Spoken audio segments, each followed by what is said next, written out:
Well, hello there, Pastor Jerry, Samaritan's Heart Mission Church on this Palm Sunday. And of course, Christian churches around Green Bay, around Wisconsin, around the world are marking Palm Sunday, which launches what we call Holy Week, leading into what around here we call Resurrection Sunday, Maundy Thursday, Good Friday, Holy Saturday, and then again, Resurrection Sunday is what we at Samaritan's Heart feel is the most appropriate way to describe that day.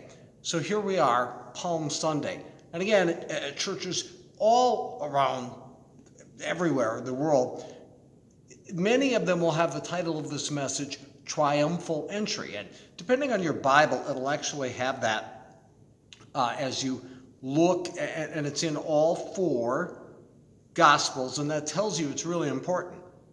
That all four, if you think of Matthew, Mark, Luke, and John as reporters or TV stations or news networks, this was wall-to-wall coverage.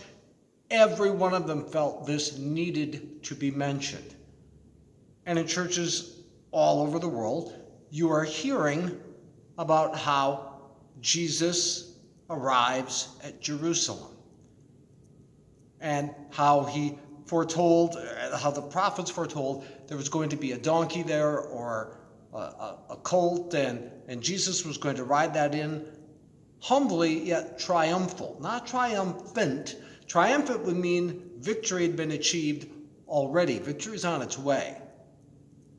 But no, this is triumphal. It feels like triumph in the moment, and it's going to be, but it's then, as we know soon, it's not going to feel like triumph. It's going to feel like defeat, even though it's not, with the crucifixion, and then, of course, victory in the resurrection. So what do we have going on here? Why it's called Triumphal Entry? Well, before we get to that, by the way, that is not our title today. Our title is something very different for this message. But Triumphal Entry is, okay, it's Passover week. And any self-respecting Jew in that region of the world at some point wanted to be in Jerusalem for Passover. So you have this concentric circles of populations in Jerusalem, okay? Let's start with Jesus. You have Jesus's inner circle, the 12 and the women and others who are following him, and then an outer circle, those who, hey, this Jesus thing, and they've followed along. And then you have the typical population of Jerusalem, okay? So you've got those. And then you have those who from around the region came. And there are all sorts of estimates that Jerusalem grew from 50,000 to 250,000. No one knows for sure, but those of us in Green Bay, and I remember the last time it happened, when the NFC Championship game is here, it's crazy. I mean, no hotel rooms, restaurants are crazy. That whole weekend is just, this tiny little town of 100,000 swells, maybe doubles in size. Okay, same thing here. So you have all of that going on. Now we're going to skip ahead a bit. In John 12, verses 12 and 13, the next day, the large crowd that had come to the feast heard that Jesus was coming to Jerusalem. So, what do we have here? I just mentioned those concentric circles. The large crowd that had come to the feast, that's the NFC Championship game crowd. Those from around the region that were coming. And they took out branches of palm trees and went out to meet him, crying out, Hosanna! Blessed is he who comes in the name of the Lord, even the King of Israel. And many spread their cloaks on the road, reports Mark in chapter 11. And others spread leafy branches that they had cut from the fields. And palm trees, you have to understand, those palm branches were like our red, white, and blue. They were a symbol of Jewish nationalism. And he's the conquering hero that's going to come and save us. And those who went before and those who followed were shouting, Hosanna! Blessed is he who comes in the name of the Lord. Blessed is the coming kingdom of our father David. Hosanna in the highest. And then Matthew And when he entered Jerusalem, the whole city was stirred up, saying, "Who is this?" And the crowd said, "This is the prophet Jesus from Nazareth of Galilee." So, man, this is like a major event. And some Pharisees in the crowd said to him, "Teacher, rebuke your disciples." He answered, "I tell you, if these were silent, the very stones would cry out." Now, some scholars and historians suggested that deals with like gravestones that were there. We don't know that. But Jesus is saying, look, I couldn't quiet them if you want. So this, I mean, you can try to catch this buzz. Try to get a hold of what's going on here. The excitement. So many believe he's the Messiah. In 4 days, they'll be saying, crucify him, crucify him. But right now, this is everything. He's the Messiah. Now, try to imagine being the 12. You're riding in. You're riding in, and this guy is the superest of superstars. I mean, in their minds, they're wearing their "I'm with Jesus" t-shirt. Man, we're with the band. This is amazing. This is so cool. Because they don't know what Jesus knows, which is why in Luke 9:51, before all of this happens, Luke reports, as the time approached for him to be taken up to heaven, Jesus resolutely set out for Jerusalem. He was resolute. He wasn't excited. He wasn't thrilled. In fact, the ESV puts it this way: he set his face to go to Jerusalem. Old Testament expression translated as resolved. He was resolute. He was resolved. I'm going to do this thing. Because he knew what was coming, as we see in Luke 19. And when he drew near and saw the city, he wept over it. To my knowledge, this is just one of 2 times that Jesus weeps. He weeps for his friend Lazarus. Really, I think he's Lazarus, that he would raise from the dead. I think he was weeping for Martha and Mary, Lazarus' sisters, because he felt bad that they had to go through that sorrow, even though the joy of Lazarus returning to life was about to come. So that was one time. Here, he's weeping over Jerusalem, saying, "Would that you, even you, had known on this day the things that make for peace. But now they are hidden from your eyes. You don't know who I am. For the days will come upon you when your enemies will set up a barricade around you and surround you and hem you in on every side and tear you down to the ground, you and your children within you." And that would happen in AD 70. That is a prophecy. "And they will not leave one stone upon another in you, because you did not know the time of your visitation." You had an opportunity to accept me, and right now it's going to look like you're going to accept me, or when I get to Jerusalem, but you're not. Jesus knew what was awaiting him in Jerusalem.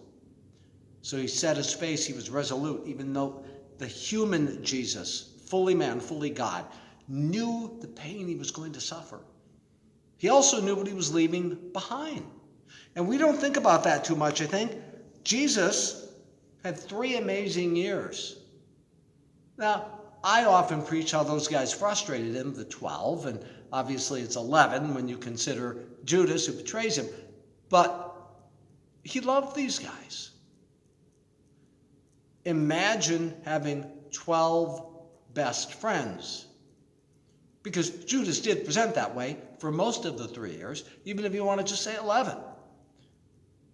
And yes, John, James, and Peter are often seen as that inner sanctum, that inner circle. But he loved all of them. And for most of that time, all appeared to love him. This is, they spent 3 solid years together. Remember, Jesus had emotion, he had feeling. And he's not only does he understand what he's facing in a few days in Jerusalem, he knows what he's leaving behind. Which brings it to us.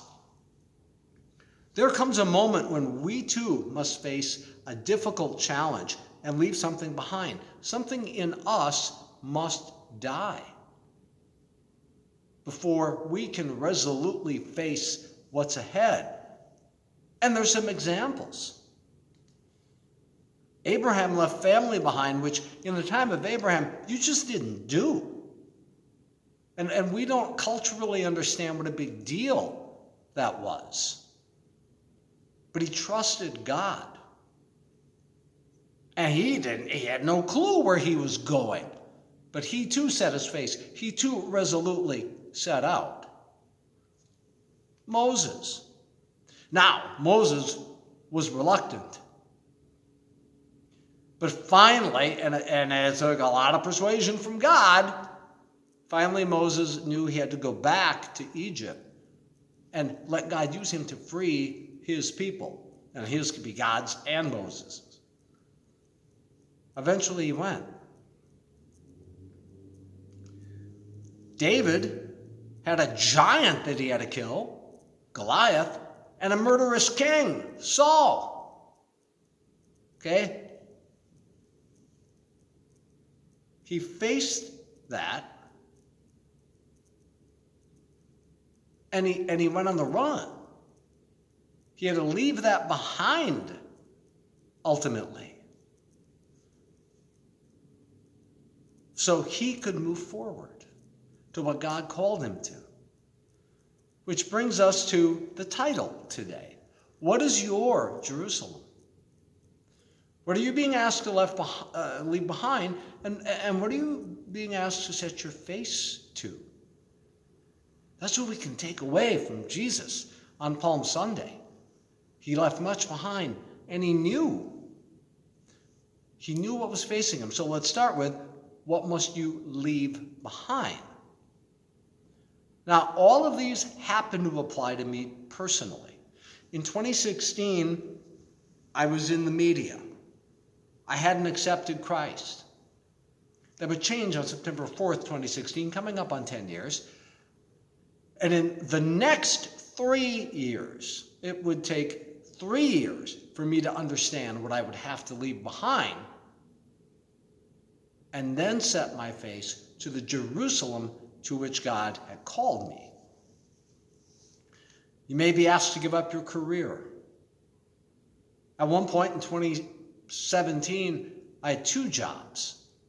By 2019, they were both gone, and the income that went with them. And I made the mistake. I tried, well, okay, I can find another job. I'll do that. I started looking for other media jobs. God had already called me to ministry. I knew that. He called me to Jerusalem, and I hadn't set my face. That had not happened. Relationship. Fortunately, not with my wife, my family, but I had to leave a lot of friends and co-workers behind. Now, family is one, but that he might call you to leave behind. In my case, that wasn't the case. Job, as I mentioned, absolutely. Ambition. I wanted a bigger radio show, more money, more fame, bigger house. Okay, to leave all that behind, I had to leave my ego behind, which is a work in progress, my pride behind, which is a work in progress. And there's a very popular contemporary Christian song out there by Jeremy Camp, No Survivors. If I'm going to live, something has to die. My ego, my pride, the right to my life. Throw them all into the fire and leave no survivors. Boy, that's easier said than done, because we try to go back in the fire and pick them out. But we have to, as Jeremy Camp says, leave them in the fire so we can set our face, be resolved to our Jerusalem. What is God calling you to face? And here's the question for you on this Palm Sunday. Have you reached a point in your life where God has called you to a mission of service to Him? And you're I don't think so. I have a comfortable secular job. I make a lot of the money. I mean, I got to think about these things. So I didn't realize how blessed I was. God took that all away from me. It was pretty easy to set my face once he closed doors, and they were just closed, and then he started opening doors. And off to Jerusalem you go. Now, in the case of my Jerusalem, it was not to be crucified. But it was the process of giving all those things up and understanding there were going to be 2 years of uncertainty. 2018, it kind of depends how you measure it. 2018, 19, 20, nestled in there. What's this going to look like? I don't have an education. How am I going to be in ministry? This is scary, like Abraham. I don't know what's there. And those 3 years was my Jerusalem. It was hard. And my wife, Ramona, she's along for the ride. And we didn't even have a donkey. But we trusted the way Jesus trusted the Father. Jesus knew the plan. Ramona and I didn't, but we knew there was a plan. And, we tried to make our own Jerusalems. Until finally God showed us a church that was going to support me for 1.5 years, and that same church that would provide this building. And we were still in Jerusalem because for a couple of years we didn't know what we were supposed to do with this church until it became clear to us that it was to minister to the unhoused, those in recovery from addiction, and reentry from incarceration. And we went through that Jerusalem. And then we got to Sunday morning. And we have a church that God is blessing and growing and nurturing. So what is your Jerusalem? What are you being asked to leave behind?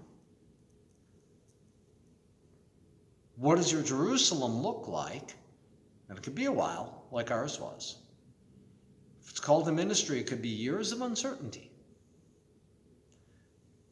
until you get to your Sunday morning. And as I am here on Palm Sunday morning, I still can't believe that God has done this in our lives. So remember, just as Jesus was never alone, Jesus knew the plan. You don't. That's a big difference. I get it. But you're never alone. You're never alone when God tells you to leave behind. You're never alone in that Jerusalem after you leave that stuff behind. It's like, what does this look like? He is there. So we now launch into Holy Week. Good Friday service at Samaritan's Heart Mission Church is 6 p.m. Friday, April 3rd. My message will be pray like Jesus did. Father, I commit my soul to you. Have you ever prayed that prayer?